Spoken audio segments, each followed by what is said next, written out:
Mr. Chair, and I welcome the Minister and officials from NDDN and CAF here. Welcome. Minister, as you know, in your defense policy update, you guys did estimates on where you're going to end up by 2032 on the 2% NATO commitment.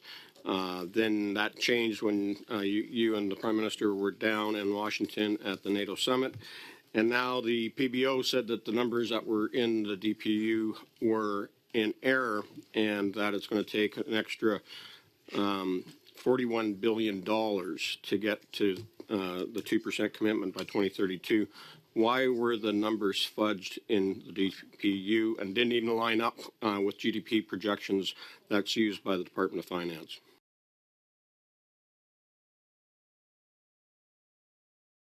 Yeah, unfortunately, Mr. Bazan, your question indicates that you're somewhat confused by the sequence of events, and if I may clarify that for you. On April the 8th, we released the Defence Policy Update. The Defence Policy Update articulated a plan to bring Canada's defence spending to 1.76% by 2030. It was followed up by the spring budget, that also took place in the spring, obviously, of 2024, which had added significant new additional spending, which was approximately $1.81 million over the next 5 years, and $73 billion, those were billions, by the way, $73 billion over the next 20. That did not articulate a plan to bring us to 2%, but only to 1.76 in the next 5 years. We then sharpened our pencils, and we also explained in the ONSAF that we were going to do additional work because there was much more that needed to be done. Not explaining how your number and projections are different than what the PBO said and GDP projections by the Department of Finance by your colleague, Minister Freeland. I was trying to clarify for you the sequence of events. He's not answering. Excuse me for both of you. We're getting into it a little earlier. Roughly, your question was a minute. I should give the minute back to the Minister to respond, and then we'll go from there. So you have about 30 or no, you actually have about 15 seconds left in a minute. So, and just to clarify, first of all, I always value the work of the Parliamentary Budget Officer. Provides very valuable advice and assistance to Parliament, and we take his reports very seriously. But I would just, as a point of clarification, Canada has made a commitment to reach 2% of spending for our GDP, and it's a NATO commitment. It's a NATO standard. NATO uses a different calculation for each nation, all 32 members, GDP. They use the OECD calculation, and we have based our commitment on the NATO standard, not on the numbers that the Parliamentary Budget Officer uses. I'm not arguing with the Parliamentary Budget Officer. As a matter of fact, I appreciate his ambition. Yeah, you're right. Okay, we're stretching it here. Yeah, and I just say that the Parliamentary Budget Officer's numbers are based upon actual projections.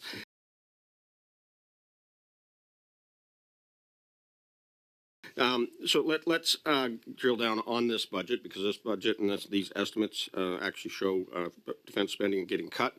There's, you announced one of your first announcements when you were named defense minister is cut $2.7 billion from the budget. Now, we know that that's impacted training and readiness of our forces. We had your former colleague, General Leslie, here, and he was talking about how our NATO brigade is no longer training as a unit, getting certified in combined arms training at Wainwright. And he says they're going to have to learn on the job using other people's equipment and expertise in the country.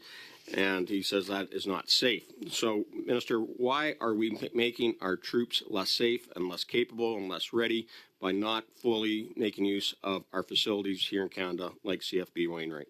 Yeah, thank you very much for the question. General Leslie is a former colleague and a good friend of mine. I've been to his home a number of times for dinner, but I respectfully disagree. And I would just point out to General Leslie, who served exceptionally well and admirably in the Canadian Armed Forces for many years, but he's been out for a while. I think that might be a question. The decision was an operational decision to do the training that you've referenced actually in theater in Latvia where we're working in a coalition environment with 11 other nations. And the decision was made that in order to really maximize the benefit of that training, we should do it in that environment. And that's where it's taking place. It was an operational decision, and I might suggest that in the second hour you could reference that. Okay, I will. So let's move on then. To the Vice Chief. You know, one of the aspirations of Canada, of course, is to join AUKUS. We're receiving also the F-35s and the P-8s. That requires that we have a top secret cloud to be able to be interoperable with our allies. Where are we at on getting that contract to ensure that we have a top secret cloud that's interoperable with Canada, the U.S., UK, and other allies? Yeah.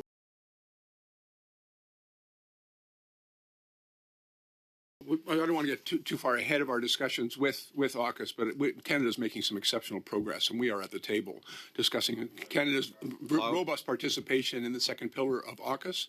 There is ongoing work, and again, I would turn that question and perhaps suggest. Back in the second hour. If you don't know, we'll just keep on moving on. It's not that I don't know. It's just that there are elements of those contractual discussions that I don't think it would be appropriate for me to discuss, and perhaps the chief would have a much better understanding. We'll deal that in the second hour.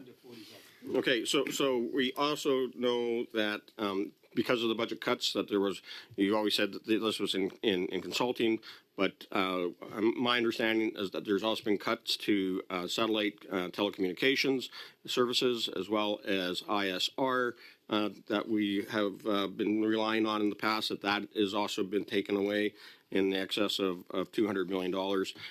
Is that a direct result of the $2.7 billion cuts that you're making to national defense? Thanks for the opportunity to clarify that. We are reducing our spending, as every department in the government should, on executive travel, professional services, but we made it very clear, and I should have directed to the Canadian Armed Forces and the Department of National Defense that what we are not going to do is impact our operational readiness or the services and support that we supply to members of the Canadian Armed Forces. Because people are the foundation of the Canadian Armed Forces, and we're making a number of really significant investments in our people, including in housing and childcare, healthcare. We're increasing hiring. We're accelerating our response to personal crisis. And we're doing all of the things that our people have told us are necessary to make it easier for them to serve. We're going to continue to attract and retain and train the next generation of our forces. And I have some good news to share with this. I'm not a real fan of run-on sentences.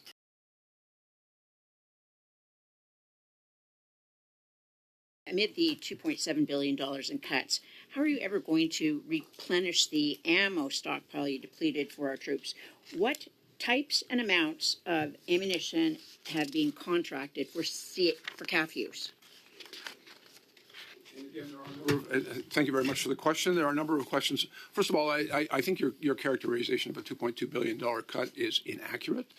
Last year, the actual reduction was substantially less than that, and I think.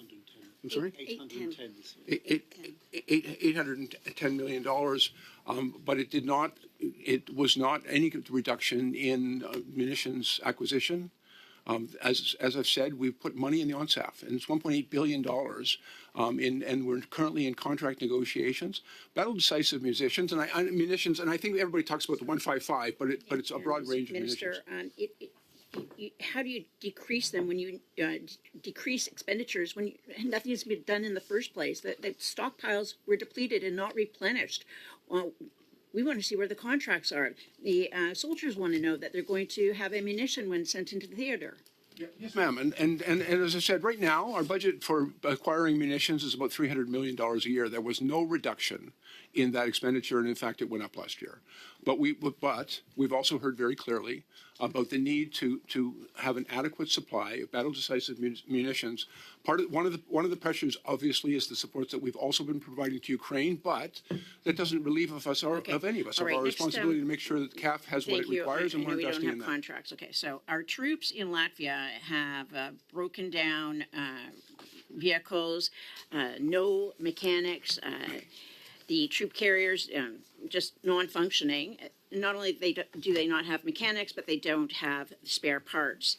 So given this, how are we going to ensure in the short term with our leading that whole brigade that we're going to get them what they need should this become a hot war?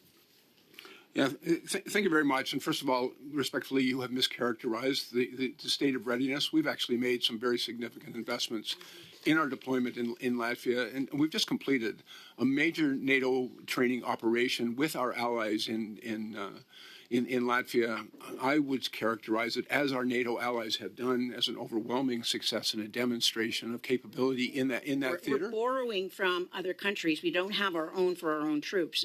We're relying on the mercy of others the way we relied on mercy for choppers in Afghanistan.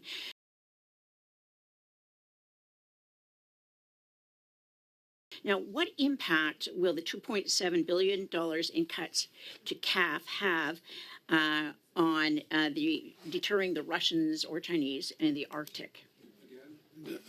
Respectfully, your characterization is not accurate.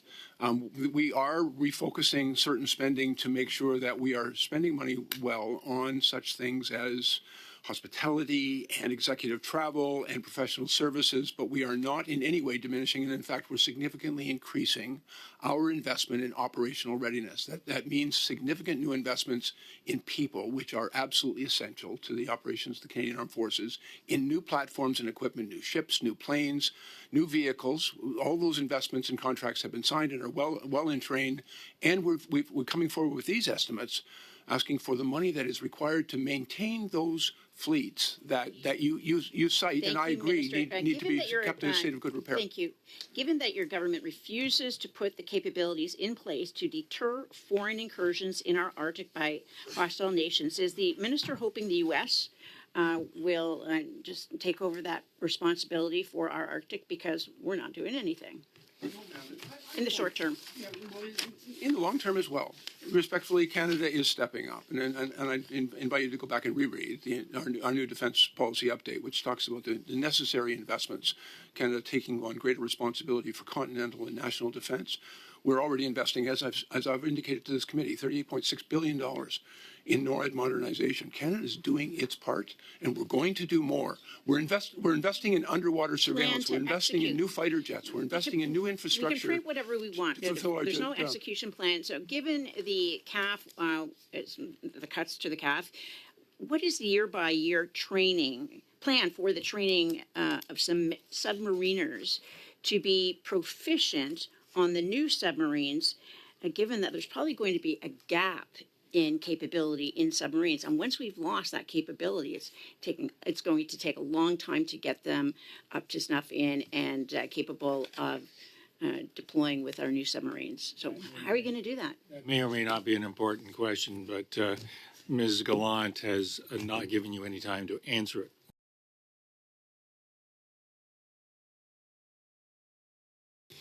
I just want to clarify a couple of things here before we start. Conservative support for Ukraine is not contingent on support for this Liberal government. The people of Ukraine know where we stand, and I spoke to them on Sunday at the Ukraine consulate, and it's very clear. Second is, if you read the Globe and Mail this week, you'd see that in their view, and in many people's view, the seizure of Parliament is squarely at the feet of the Liberal government. So let's be clear on that. This is not the Conservative Party holding up Parliament. Third, I'd like to point out for the Minister that GDP is a standard calculation across the world, and including NATO, that represents the entire value of goods and services minus imports produced in a country. That's also the definition that NATO uses. So we'd love to see an update on our on our military spend versus the standard definition of GDP that coincides with that from the Finance Department. Sir, are the cuts to the military being driven by the PMO? I'm sorry? The cuts to the military, the $2.7 billion, is that being driven by the PMO? No. And again, I'm going to have to clarify that, because you've made a blanket statement which is completely inaccurate. We've been asked to do, in every department in the government has been asked to do a funding refocusing to make sure so that why would we not shift that spending versus cut it from the military and shift it to where it's needed? The decision is being made.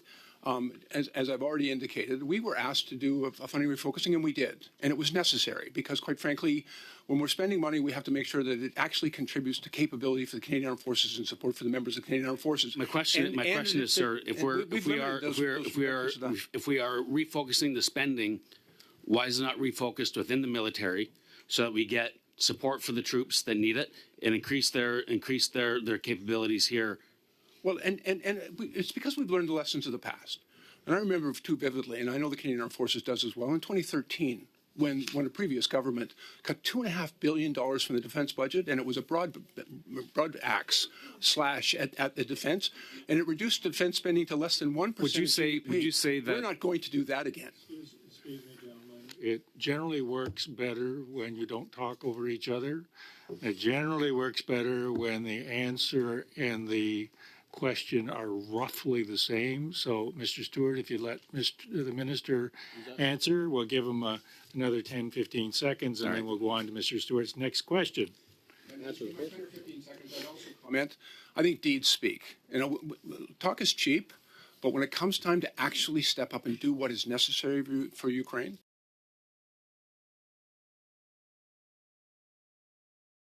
I am very hopeful that every member of our parliament will do what is required and support these supplementaries. Okay, Mr. Stewart. thank you. Would you say that we have the necessary warrior culture within the CAF? I will tell you that I am daily impressed by the dedication and resolve of the members of the Canadian Armed Forces to do their job. Not 100% sure what you're referencing as a warrior culture, but what I can tell you is the Canadian Armed Forces needs great people. And in my understanding, great people includes great women, great Indigenous candidates, and great diverse candidates.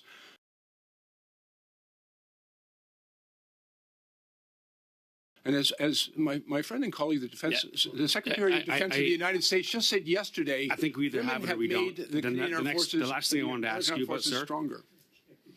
Mr. Stewart. The last thing I wanted to ask you about is, given that we have in some places warrior culture, do our warriors have the tools that they need to feel safe in their job and equipped when they're in theater to do that job? Exactly why I've come before you to ask for the resources that are in the estimates to make sure that we provide members of the Canadian Armed Forces with the tools they need to do their job. And I'm really hopeful we're going to get your support this time. Have the soldiers right at the ground level been asked if they feel like they're supported by the government? We speak to the soldiers all the time. I've been traveling across the country. Has there been a survey done? What's that? Has there been a survey done with the data? Well, we speak to our people all the time about their experience. We've been talking to them about housing. We've been talking about access to childcare, and we've been talking to them about the tools and equipment that they need to do their job. It's one of the reasons we in our have we been able to supply them with the 9mm ammunition to train?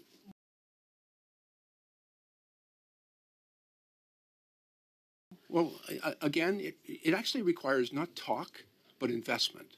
And it's one of the reasons I hope that this committee will support those investments, because Canadian Armed Forces has had enough of talk. I wonder if there's been any talk of expanding the MSP in order to fill some of the gaps that we have in that supply program.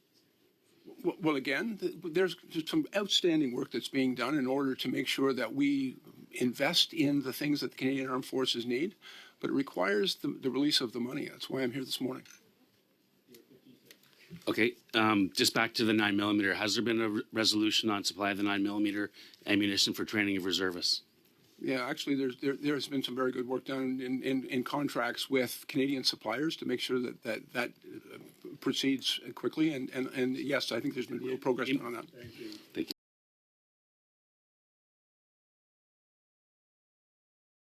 Colleagues, that brings our first Point of order. Point of order. Yes. Okay, so when my round started, my mic was not on, unbeknownst to me, and I think it would be appropriate if you allowed me one question to make up for that span of time that my mic was off. Do we know that her mic was off? You know, I wouldn't complain, Mr. Chairman, but this isn't the first time, and I'm not suggesting anything is intentional, but to make sure that, well, we know the Speaker in the House does that, so we want to make sure that, you know, fair is fair. Well, just on that. I've made pretty good time. I'm going to allow 1 minute, and that's it. Okay. Okay, thank you, Mr. Chairman. There is going to be a gap in our satellite constellation. One is going to go offline before the next one is ready to replace it. What measures are being taken? What is going to happen to make sure there is no gap in that surveillance? Thank you very much. I can advise that interim arrangements have already been made to ensure that there is a continuity of that availability.